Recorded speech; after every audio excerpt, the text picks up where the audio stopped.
Attachment styles. Let's go into the third attachment style. Again, this is an insecure attachment, one that we really don't want to have, and one that we want to work on lessening and increasing secure attachments, right? So this one is called avoidant attachment, or as an adult, it would be dismissive avoidant attachment. And so what does this mean? So it means that you are emotionally distant, you distance yourself from others, and you avoid intimacy or reliance on relationships.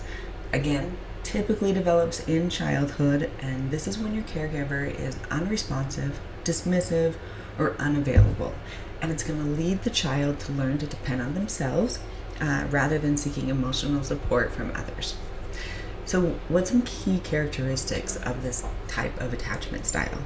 Well, you've got emotional independence. So you often value self-sufficiency and avoid relying on others for any emotional support. Discomfort from intimacy. You may feel uncomfortable with closeness and struggle to express vulnerable emotions. So if you think about these two, it would make so much sense if you did not have a healthy relationship with your caregiver, if they just dismissed you. You're not learning how to bond with them or learning how to express yourself emotionally at all. So suppression of emotions.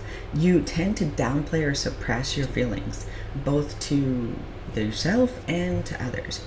And this is just a way to avoid emotional discomfort. Again, if we don't learn how to emotionally express ourselves in childhood, we're going to have a hard time doing it as adults. Fear of dependency. So you're going to often perceive dependency on others as weakness, and you may actively avoid situations where you might need help or support, which could honestly lead to maybe a little bit of loneliness for you. Difficulties in relationships.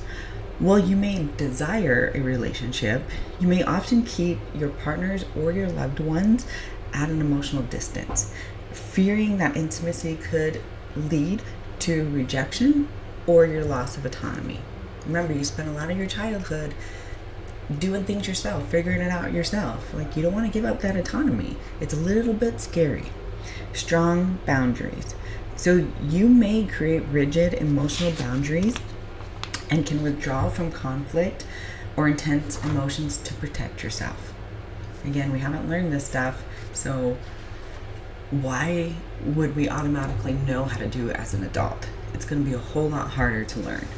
So what does this look like when you're a child with your caregiver? Well, they're emotionally unavailable or they are dismissive of you. They will oftentimes respond negatively to your need for comfort, making you feel that your emotions are unwelcome or burdensome. Which again, in adulthood would make sense that you would avoid these situations because you don't want to be a burden to others and you really think that you could do it on your own. They encourage independence, your caregivers did, but they fail to provide that emotional support when needed. So again, children need the ability to go out and take risks and venture into the world, but they also need to come back and have that very safe space where they can emotionally work things out. And of course, it's not going to be always awesome that they're working it out, right? Sometimes they vomit emotions, but it's our job to help them understand kind of where these are coming from and how we can express them better later on, the next time, right? So as a child, you would have learned to suppress your emotional needs and avoid seeking closeness or comfort from others. And you're going to prioritize self-reliance. And what we learned from John Boga in his study is that, we need our physical needs met. We need food, we need shelter, we need clothes, we need warmth. But emotional needs are so important as well. We really do need that in order to succeed in life. So how is this going to manifest as an adult? Well, you may have difficulty forming deep emotional connections with partners or friends. You're going to have a tendency to withdraw or shut down in moments of conflict or emotional vulnerability. You're going to view relationships as less important compared to work, hobbies, or personal goals, right? Because, again, you weren't taught that expressing your emotions is and can be a priority for you. You're going to feel overwhelmed or suffocated by too much closeness in a relationship. And you're going to have a reluctance to talk about feelings or rely on others for emotional support. We want that secure attachment in adulthood, just like we wanted it when we were kids. And we need to learn, how do we get that? How can we change? Because we have to be the ones to change in order for us to form more secure attachments. So how can you heal and grow? Well, therapy, right? You get a safe, therapeutic environment where you can explore your emotions and your fears about intimacy.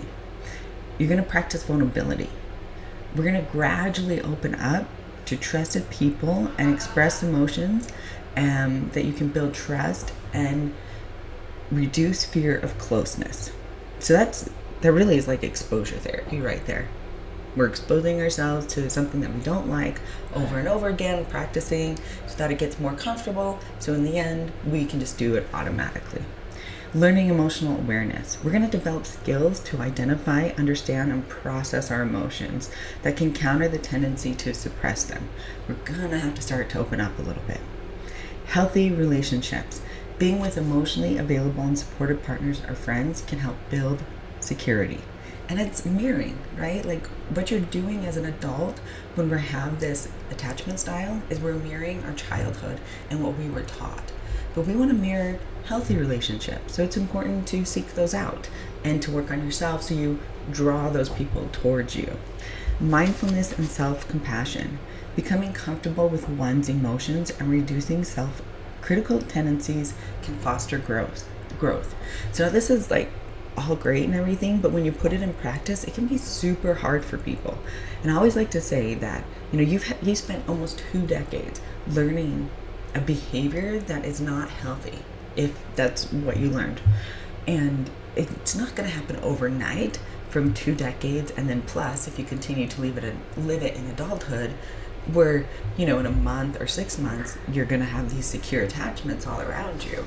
It won't happen that way, but it's a work in progress, and I think you're worth that work in progress. So I'd like you to comment below if you believe you're in this attachment style as an adult. Do you think you had it as a child? Do you think that you're now mirroring the same thing with your own child and giving your own child an avoidant attachment? Love to hear your thoughts. Drop a comment, share with other people, and let's get the conversation started.